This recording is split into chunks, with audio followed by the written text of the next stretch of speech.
সারা দেশে চলছে এসএসসি পরীক্ষা। তো আমরা দেখেছি যে এই এসএসসি পরীক্ষাকে কেন্দ্র করে ফরিদপুরের বিভিন্ন যে কলেজগুলো রয়েছে সেই কেন্দ্রগুলোতে আমরা দেখেছি ফরিদপুর মহানগর যুবদলের সভাপতি বেনজির আহমেদ তাবরিজ তার নেতৃত্বে প্রতিদিন এই যে পরীক্ষার হলের সামনে যেই অভিভাবকরা রয়েছেন তাদের বসার একটি ব্যবস্থা করে দিয়েছেন, এবং আমরা দেখছি যে পানি সহ অন্যান্য জিনিসও তিনি সরবরাহ করছেন। তো আমরা যতদূর জানতে পেরেছি যে পরীক্ষার প্রথম দিন থেকেই তিনি তার এই কার্যক্রমটি অব্যাহত রেখেছেন।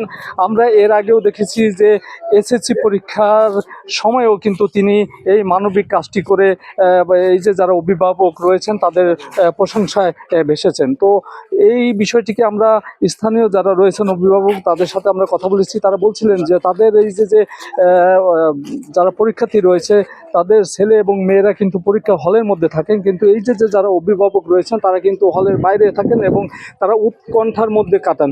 তো এই যে বৃষ্টি কিংবা রোদ, পাশাপাশি তারা বসারও কিন্তু কোনো জায়গা পান না। তো এই যে এই বিষয়টিকে মাথায় রেখে কিন্তু এই যে যুবদলের যিনি সভাপতি রয়েছেন মহানগর, সেই বেনজির আহমেদ তাবরিজকে আমরা দেখেছি যে এই যে গত 1 মাস ধরে পরীক্ষা চলাকালীন সময়ে বিভিন্ন যে অভিভাবক রয়েছেন তাদের সাথে কিন্তু মত বিনিময় করছেন, তাদের সাথে কথা বলছেন, তাদের খোঁজ খবর নিচ্ছেন।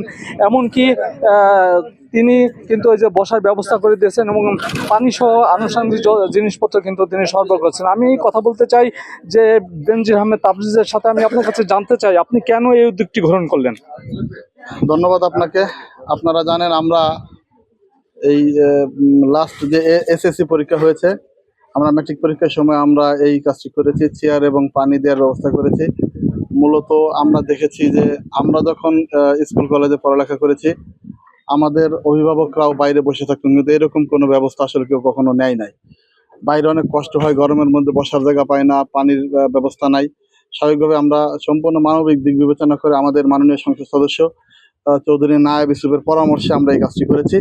আমরা আগেও করেছি এবং এইচএসসি পরীক্ষা প্রথম দিন থেকে আমরা করার চেষ্টা করেছি আজ পর্যন্ত, এবং সম্ভবত 8 তারিখ পর্যন্ত পরীক্ষা চলবে। আমরা শেষ দিন পর্যন্ত ইনশাল্লাহ আমরা এই কাজটা অব্যাহত রাখবো। এটি সম্পূর্ণ মানবিক দিক বিবেচনা করে আমরা করার চেষ্টা করেছি। এই উদ্যোগ কি আগামীতে অবশ্যই ইনশাল্লাহ অব্যাহত থাকবে।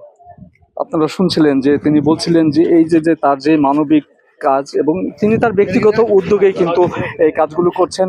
তো তিনি বলছিলেন যে এই মানবিক যে কাজগুলো সেই কাজগুলো তিনি অব্যাহত রাখতে চান। তো এই ছিল ফরিদপুরের রাজেন্দ্র কলেজ থেকে আমার কাছে সবশেষ খবর।